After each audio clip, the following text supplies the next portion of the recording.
एक भक्त थे, उनका नाम था गणपति भट्ट। क्या नाम था? गणपति भट्ट। गणेश जी के बहुत बड़े भक्त थे। गणेश जी के अलावा किसी देवता को देखते ही नहीं थे। इतनी निष्ठा थी उनकी गणेश जी में कि कहीं भी चले जाएं पूछते थे गणेश जी का मंदिर है तो मैं आऊंगा, नहीं तो नहीं आऊंगा। उस नगर में ही नहीं जाते थे जहां गणेश जी का मंदिर ही ना हो। ऐसी निष्ठा उनकी।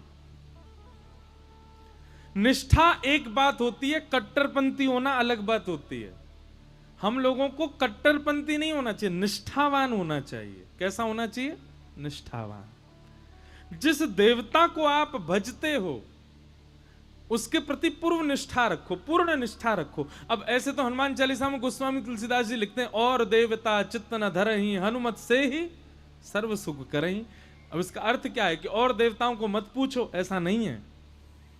ऐसा कह रहे हैं गोस्वामी जी, यदि आप हनुमान जी के उपासक हो तो एक बार पूर्ण निष्ठा से श्री हनुमान जी को ही भज के देखो, हनुमान जी के प्रति भाव रखो। इसका मतलब यह है कि फिर गणेश जी के पास जाओ ना तो गणेश जी से भी प्रार्थना करो, हे गणपति भगवान हमारी हनुमान जी में और निष्ठा बढ़ जाए। फिर महादेव के पास जाओ तो महादेव से कहो, हे महादेव हमारी हनुमान जी में और प्रेम हो जाए। कभी देवी के मंदिर में जाओ तो देवी से भी जाके ये प्रार्थना करो, हे वैष्णो देवी मैया हनुमान जी से हमारा और प्रेम हो जाए। अब आप जा तो सब जगह रहे, पर हर जगह मांग क्या रहे? अपने इष्ट से प्रेम। इसको कहते हैं निष्ठा। क्या कहते हैं? निष्ठा। आप जाते सब जगह हैं, भजते सबको हैं, सिर सबके सामने झुकाते हैं, पर आपके चित्त में एक ही देव बैठे। ऐसी निष्ठा यदि आपकी है तो जो देव है ना वो देव आप पर कृपा निश्चित करेंगे। जैसे हम वृंदावन वासी हैं, हम तो एक ही के उपासक हैं। कौन के? टेढ़ी टांग वाले के उपासक हैं। हमारे तो बंसी वारो श्याम, मुरली वारो श्याम, वही है। अब भले ही हमको महाकाल जाना पड़े, भले ही हमको वैष्णो देवी जाना पड़े, भले ही हमको बंबई के सिद्धि विनायक जाना पड़े, भले ही हमको पूना के डगरू सेठ हलवाई गणेश जी के दर्शन करने जाना पड़े, कहीं भी जाएं, शनि देव के मंदिर में जाना पड़े, सब जगह जाते हैं। लेकिन जाकर के प्रार्थना क्या करते हैं? हे शनिदेव महाराज, आप जिनकी आराधना करते हो ऐसे भगवान श्री कृष्ण से हमारा और प्रेम हो जाए। हे गणेश जी महाराज, आप जिन श्री कृष्ण से बहुत प्रेम करते हो उनसे हमारा अति प्रेम हो जाए।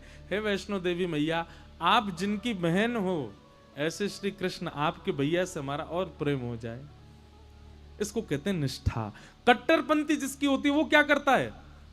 गणेश जी का उपासक है, देवी का मंदिर आ गया तो ऐसे निकलेगा, मैं तो देखूंगा भी नहीं, मैं तो अंदर जाऊंगा भी नहीं, मैं तो एक एक को पूछता हूं। ऐसा नहीं, जहां भी जाओ अपने इष्ट को चित्त में धारण करके जाओ। इसको निष्ठा कहते हैं। क्या कहते हैं?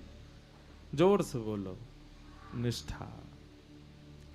तो गणपति भट्ट नाम के भक्त थे। आप जगन्नाथपुरी गए, किसी ने आपसे कह दिया जगन्नाथपुरी में तो गणेश भगवान विराज रहे हैं। तो गणपति भट्ट पहुंच गए जगन्नाथपुरी। अब जगन्नाथपुरी जाकर के लोग बागों से बोले, हाँ भैया गणेश जी कहाँ विराज रहे हैं, मुझे दर्शन करना है।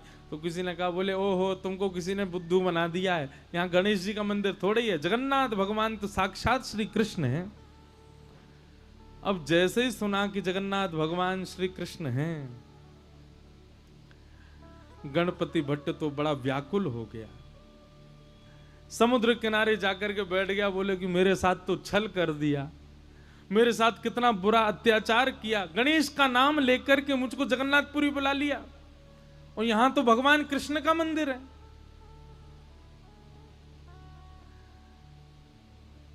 इतना व्याकुल हो गया, अपने चित्त पे हाथ रख के गणेश जी का स्मरण करने लगा, हे गणपति भगवान मेरी निष्ठा टूट ना जाए, मेरी अनन्य भक्ति टूट ना जाए, मैं सदा आपका ही रहूं, कृपा करना नाथ।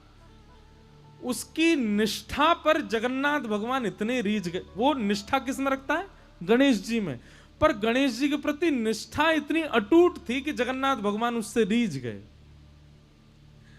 और जगन्नाथ भगवान ने मन बनाया, बोले कि ये इतना गणेश जी का उपासक है, मुझे इससे मिलना है। और जगन्नाथ भगवान एक नन्हे से बालक का रूप धारण करके गणपति भट्ट के पास आ गए। भैया तुम क्यों रो रहे हो? बालक बन के आए, ठाकुर जी कहने लगे क्या बताऊं, गणपति भट्ट कहने लगे क्या बताऊं, मेरे को गलती से यहाँ भेज दिया, मुझे बोला था कि मंदिर में गणेश भगवान है, पर यहाँ तो श्री कृष्ण बैठे हैं और मैं तो गणेश जी के अलावा किसी को नहीं मानता, मेरे इष्ट तो केवल गणेश जी हैं।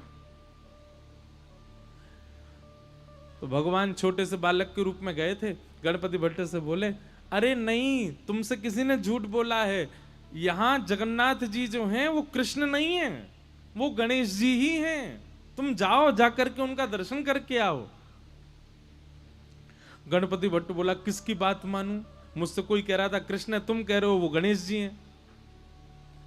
तो बालक ने कहा एक काम करो, तुम किसी की बात मत मानो, आंख पे पट्टी बांध करके चलो और गणेश जी के सर्वांगीण अंग का तुमको अनुभव है, लंबी सूंड है, बड़े बड़े कान है, तुम छी करके जगन्नाथ जी को देख लेना, अगर उनकी सूंड लगे, उनके कान लगे, लंबोदर लंबा पेट लगे तो अपनी पट्टी खोल के दर्शन कर लेना। गणपति भट्ट बोला हाँ ये काम करता हूं। तुरंत उसने आंख पे पट्टी बांधी और जगन्नाथ जी के मंदिर में पहुंच गया। जैसे ही मंदिर में पहुंचा, पुजारियों ने, अच्छा अभी तो नियम बंद हो गया, पहले ऐसा नियम था कि जगन्नाथ जी को आप हृदय से लगा सकते थे। जगन्नाथ जी की ऐसी भुजाएं हैं ना, वो इसीलिए हैं ताकि जो भी दर्शनार्थी आए सबको मेरे हृदय से लगाओ।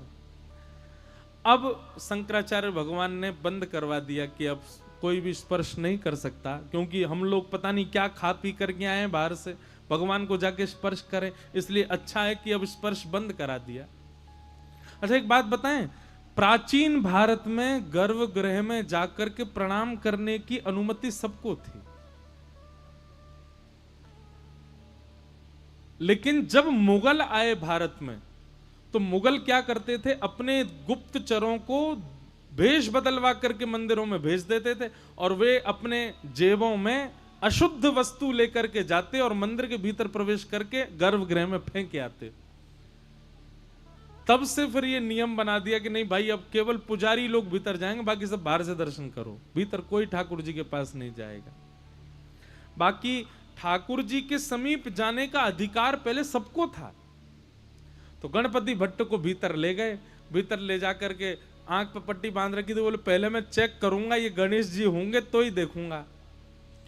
जैसे ही उसने जगन्नाथ भगवान के सबसे पहले नाक पे हाथ रखा, नाक पे हाथ रखा, सोई ठाकुर जी ने उसको अनुभव कराया, लंबी सूंड। अब वो तो ऐसे ऐसे पकड़े, बोले हाँ हाँ सूंड तो है इनकी, सूंड थी नहीं, भगवान ने माया से प्रकट कर दी। और गणपति भट्ट कहे हाँ ये तो लंबी सूंड है। आंखों के पास कान के हाथ रखे तो महाराज लंबे लंबे कान, पकड़ पकड़ के हाँ ये तो बड़े बड़े कान हैं। पेट पे हाथ रखा तो लंबोदर लंबा पेट है। वो तो समझ गया महाराज ये तो गणेश जी हैं। और जैसे ही उसने प्रणाम किया तो भगवान ने अपनी सूंड से उसके सिर को ऐसे गुदगुदा और दिया, उसको विश्वास हो गया कि ये तो गणेश जी हैं। जैसे ही उसने पट्टी खोली, पट्टी खोल करके देखा तो गणेश जी तो नहीं थे, जगन्नाथ भगवान थे। ना उनकी सूंड है, ना उनके कान है, ना वो लंबोदर। अब तो वो बोला ओहो मायावी कृष्ण, मायावी भगवान।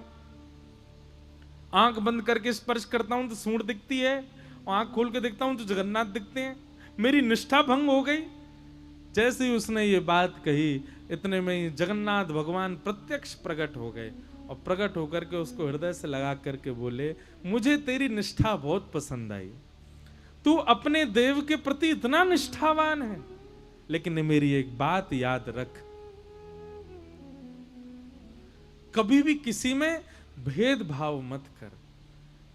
तुम्हारी जिस देव में निष्ठा है उसमें पूर्व निष्ठा रखो, पर उसके अलावा किसी देव के पास जाने का अवसर मिले तो उससे चूको मत, वहां भी जाओ, वहां जाकर के भी उसको प्रणाम करो।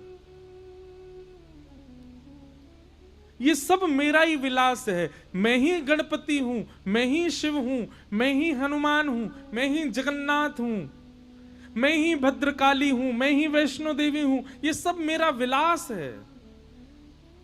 इसलिए तो किसी भी प्रकार से भेद दृष्टि मत रख, क्योंकि भेद दृष्टि भक्ति में अपराध है। इसलिए इस अपराध के भागी मत बनो गणपति भट्ट।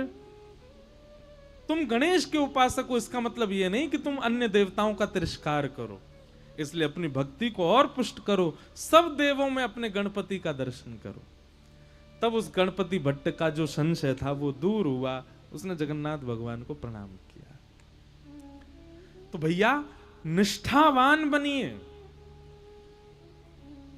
कई लोग कहते हैं, बोले हिंदू वैदिक समाज में, हमारे सनातन धर्म में इतने सारे देवता, किसको पूजें? किसी एक को पकड़ लो बस, और बाकी सबको क्या करें? बोले बाकी सबको उसी के भाव से प्रणाम करो, निष्ठावान रहो। हमारा हिंदू वैदिक सनातन धर्म बहुत सुंदर है। यहां पर हम सबको एक प्रकार से अंग्रेजी में कहूं तो चॉइस मिली हुई है भाई, जैसी तुम्हारी निष्ठा हो उस देवता के श्री चरणों में प्रणाम करो, उस देवता को भजो, दल बदलू मत रहो। जैसे ही कोई अन्य देव की प्रशंसा सुनते हो तो अपने इष्ट का त्याग कर दो, ऐसा कभी मत करो।